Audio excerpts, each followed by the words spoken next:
Welcome to The Deep Dives, the show where we take a huge stack of sources, articles, memoirs, essays, you name it, and distill it all down for you. We do the reading so you don't have to.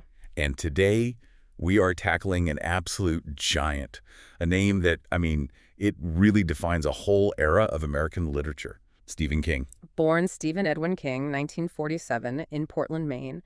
And you hear that name and your brain immediately goes to one place, right? King of horror. The King of Horror, exactly. And there's no denying that. But when you actually dig in, we're talking about something like 200 short stories, over 60 novels, that label starts to feel almost laughably restrictive. And that's really the mission of this deep dive. We know he's the architect of fear, but we want to understand the architect himself. Yeah, we're moving past the monsters to look at the architecture of his anxiety, the sheer volume of his work across suspense, crime, fantasy. And his personal resilience. That's a huge part of it, the story behind the stories. It really is. The output is just staggering. But the range is what really gets you. You look at his first novel, Carrie, back in 1974. That sets the template, right? The horror icon is born. It does. But then, just 8 years later, 1982, he drops Different Seasons. And that collection is it's the immediate, undeniable proof that there's so much more going on. Not a single ghoul or ghost in the entire book. No. And yet, it gave us the stories that became The Shawshank Redemption and Stand By Me, two of the most beloved dramas, ever made. It's that juxtaposition, isn't it? On one hand, you have the bloody psychic horror of Carrie White at the prom, and on the other, this incredibly moving story about friendship and death and childhood in the body. It just shows you right from the start that the real source of his power isn't the monster. It's always the human beings he puts under pressure. Flawed, real, recognizable human beings. Exactly. Okay, so let's unpack all of this. We have to start at the beginning. To understand the writer, you have to look at the foundation. And King's early life in Maine was defined by this constant sense of financial instability. A really profound instability. And it all stems back to one single event, right? His father. His father, Donald Edwin King. When Stephen was just 2 years old, his dad went out for a pack of cigarettes and just never came back. Just gone.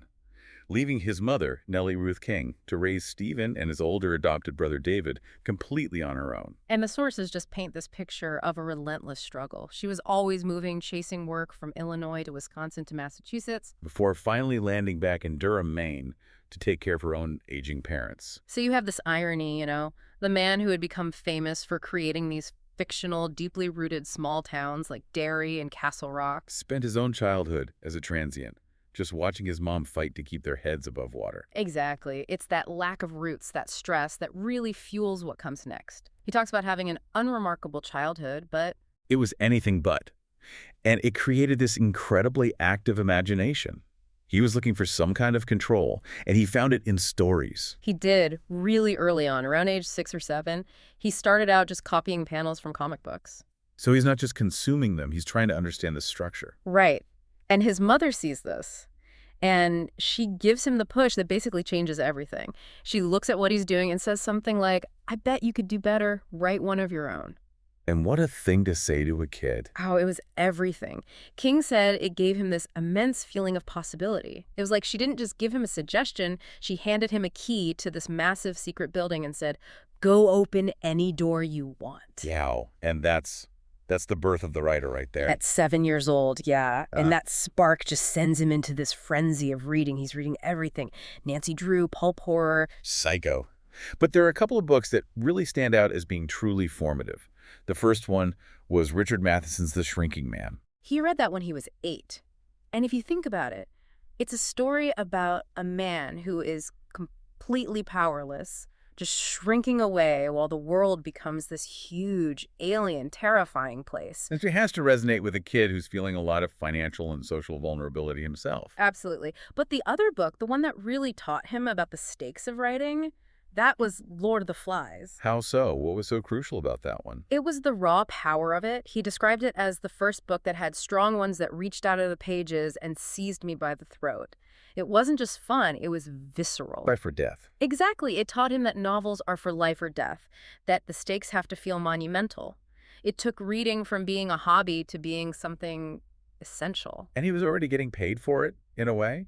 His Aunt Gert would pay him a quarter for every story he wrote. Which is so important. It reinforces this idea that writing isn't just a dream, it's work. It's a viable thing you can do. So he keeps at it, sells stories to his friends, gets a story serialized in a fanzine in 1965.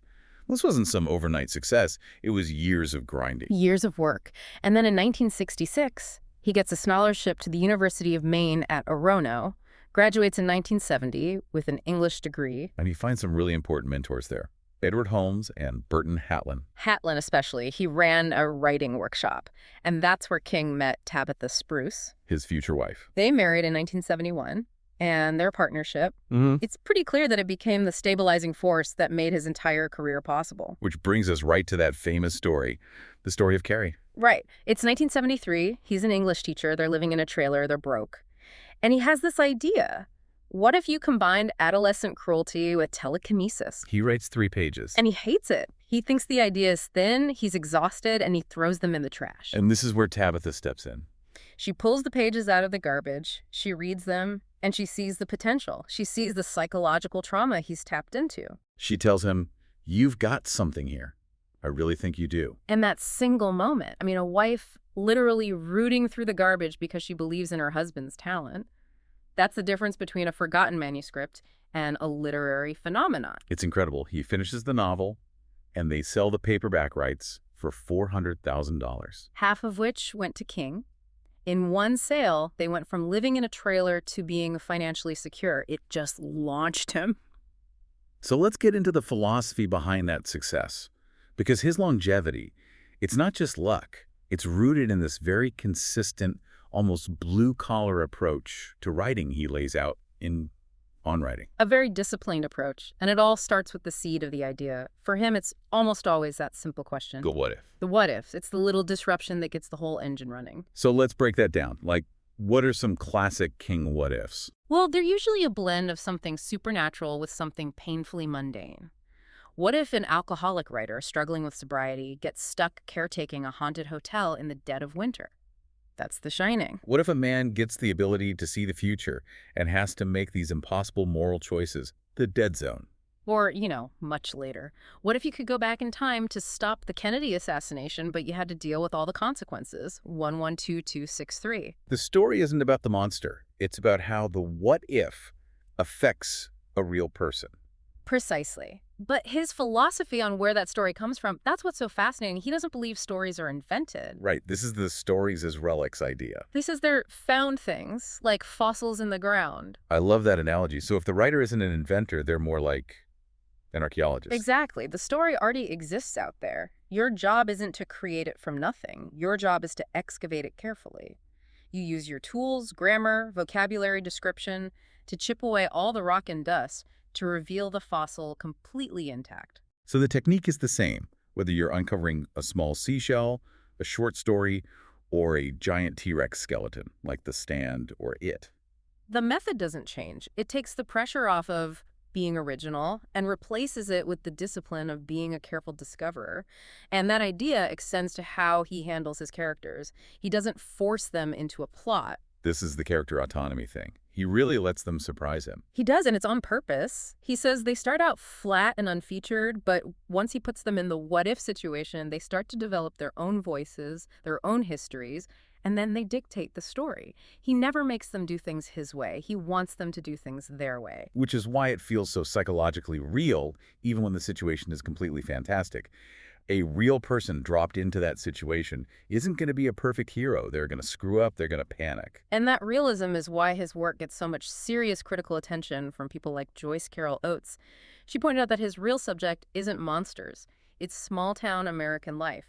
It's the communities of Derry and Castle Rock that we all recognize. And his big theme is always, in his own words, the intrusion of the extraordinary into ordinary life. Right. It's not about the scary thing. It's about how ordinary people cope when the impossible crashes through their front door. So the monster, whether it's a vampire or a clown, it could just as easily be a cancer diagnosis or a horrible trauma. The supernatural is just the lens. It's what Oates called his Gothic imagination. It just magnifies the real-life problem so we can see the human drama more clearly. You see that perfectly in Carrie. The telekinesis is scary, sure. But the real horror, the thing that stays with you, is the bullying, It's her mother's religious fanaticism. It's the human cruelty. And he often explores this stuff through the lens of a writer. So many of his main characters are authors. Jack Torrance in The Shining, Bill Denver in it. Mike Noonan in The Bag of Bones. It's a constant theme. And it becomes a way to talk about the act of creation itself. You get novels like Misery, which is this terrifying parable about the relationship between an artist and their audience. Or their addiction. He said Annie Wilkes, his #1 fan who holds him prisoner, she was his drug problem. Demanding, controlling, never wanting to leave. Or The Dark Half, where a writer's gritty pseudonym literally comes to life and starts killing people. He's always using horror to dissect the creative process. And he's always in conversation with the writers who came before him. We mentioned Richard Matheson as his biggest influence. But he also does these direct homages. He calls it literary racquetball. I love that. So Salem's Lot is his attempt to take Bram Stoker's Dracula and smash it against the wall of a modern 20th century New England town to see how it bounces. How does that ancient evil work here now? And more recently, his novel Revival is basically a modern take on Mary Shelley's Frankenstein. It's a conversation with the masters. And his own craft is built on reading everything, not just horror. He talks about learning description from hard-boiled writers like Chandler and Hammett. And from poets. T.S. Eliot, William Carlos Williams. Yeah, he's looking for that perfect, compact image. The simile or metaphor that makes you see something old in a new way. It's a very practical, technical skill that he applies to this deeply psychological material. And that discipline led to this absolute explosion of work in the 70s and 80s, the Golden Age. This is where he really cements his place in the culture. And the origins of these huge novels are often rooted in these really interesting personal moments. We talked about Salem's Lot coming from him teaching Dracula. What about The Shining? That came from a trip in 1974. He and Tabitha were staying at the Stanley Hotel in Colorado. It was the end of the season, and they were the only guests left.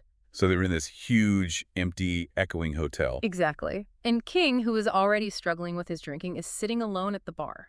He realizes that this is the perfect setup: isolation, a writer failing his family, and a malevolent place that just feeds on all that weakness. It's not a ghost story. It's a story about a man's mind breaking down. Then you get The Stand, the epic, the one he says readers still tell him is their favorite. A massive world-building novel about a pandemic that wipes out almost everyone. It really set a new standard for that kind of story.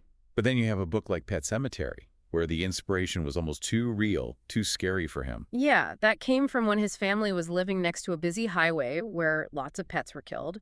His own daughter's cat died, and they buried it in a local pet cemetery. And walking home, he had this horrifying thought: what if the cat came back, but it was wrong? And he found the book he wrote from that idea so disturbing, so bleak.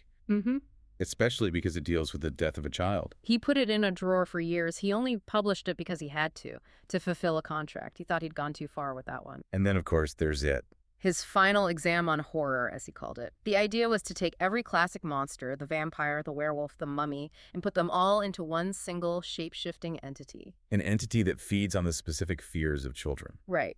But right in the middle of all this horror, in 1982, he releases different seasons. And this book completely changed how people saw him. Because there was no horror. And the critics were forced to look at the character work, the human drama, without any distractions. And then the movies came out.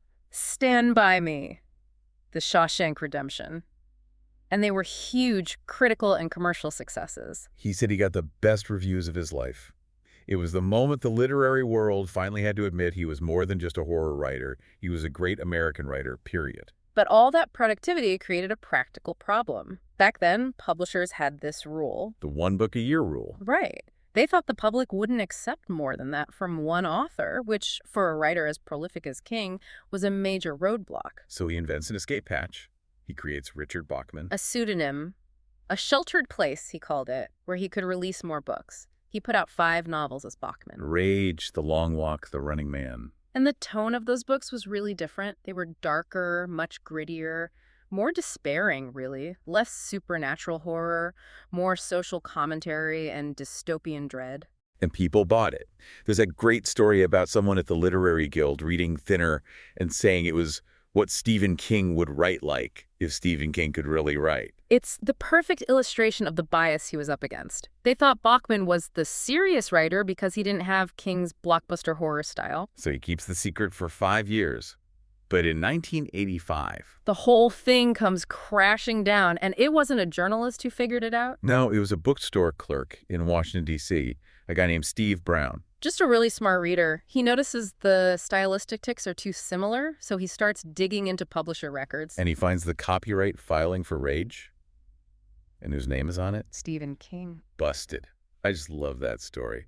So how does King react? In the most King way possible. He holds a press conference and announces that Richard Bachman has died from cancer of the pseudonym. Of course he did. He just leaned into the meta-narrative of it all, which, speaking of meta-narratives, we have to talk about his magnum opus. The Dark Tower. His grand unifying theory of everything, an 8-volume epic that he started in the 70s. And he described the initial idea as, mixing Tolkien's Middle-earth with a Clint Eastwood Western. Exactly. The epic fantasy quest of Lord of the Rings meets the gritty, philosophical vibe of a Sergio Leone film. It follows Roland the Gunslinger on his quest to the Dark Tower, which is the nexus of all realities. And it connects everything. So many of his other books and characters are woven into this one massive story. It gets intensely meta, to the point where in the later books, Stephen King himself becomes a character in the story. He writes himself into his own epic. As a crucial, vulnerable part of the plot, it's an incredibly audacious move, and it solidifies the series as just this unique, sprawling masterpiece of modern fantasy. But this is where the story gets really intense. Yeah. Because that incredibly productive period in the 1980s, it was fueled by something much darker. Yeah, this is the period of his most intense struggles with addiction, cocaine and alcohol. It's a terrifying paradox, isn't it? His creative peak happening alongside this deep personal dependency. And he's been brutally honest about it. He says he barely remembers writing Cujo.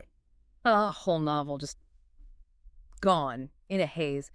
But what's so fascinating is how he was unconsciously processing that addiction in his writing. Misery. Misery is the prime example. He said flat out that Annie Wilkes was his addiction. This obsessive fan who holds him captive and forces him to write. That was the drug. And the Tommyknockers, too.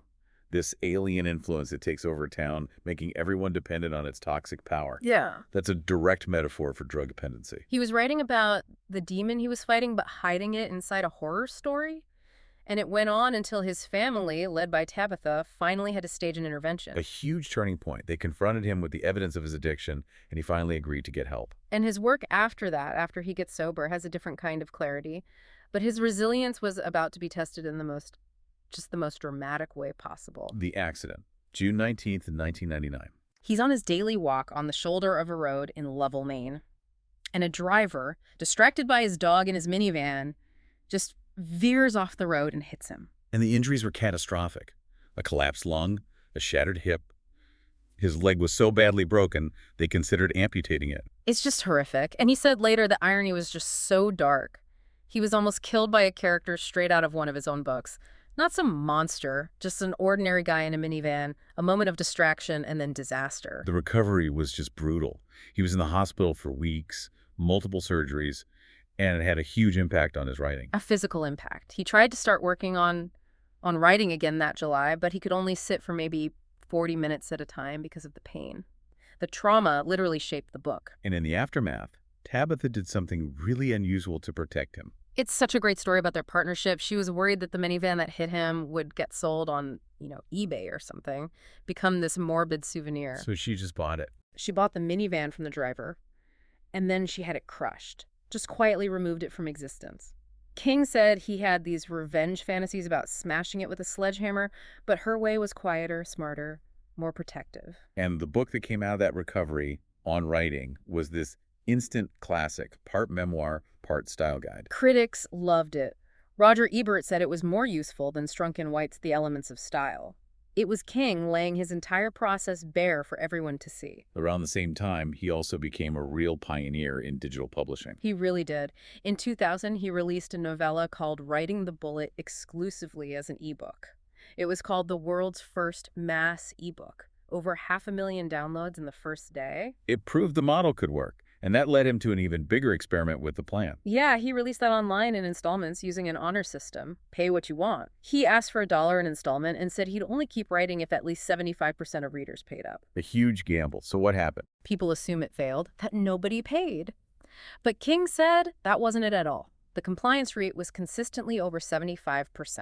The experiment worked. So why'd he stop? He just ran out of story.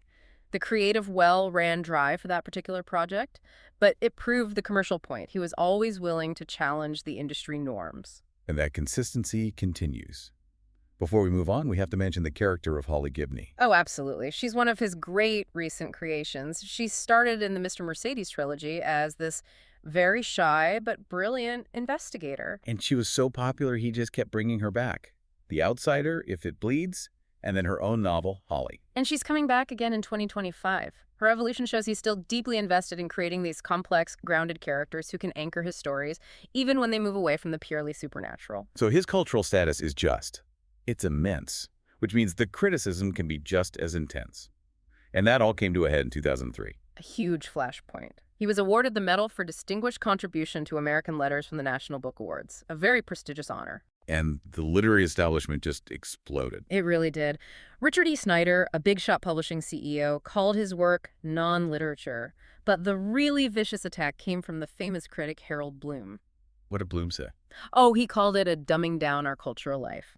He said King was an immensely inadequate writer on a sentence-by-sentence, paragraph-by-paragraph, book-by-book basis. Wow. That is just brutal. For Bloom, King represented everything wrong with modern literature. The commercialism, the focus on genre, he saw it as a degradation of high art. It was the ultimate showdown between the Academy and popular fiction. So how did King respond? His acceptance speech was perfect. He basically said his job, his only job, is to tell the truth. And he had this incredible line. He said, "Fiction is a lie to begin with. To ignore the truth inside the lie is to sin against the craft." That's the whole philosophy right there. The haunted hotel is the lie. The story of a family falling apart inside it. That's the truth. The lie is just the vehicle to get to the truth. Exactly. And he had defenders.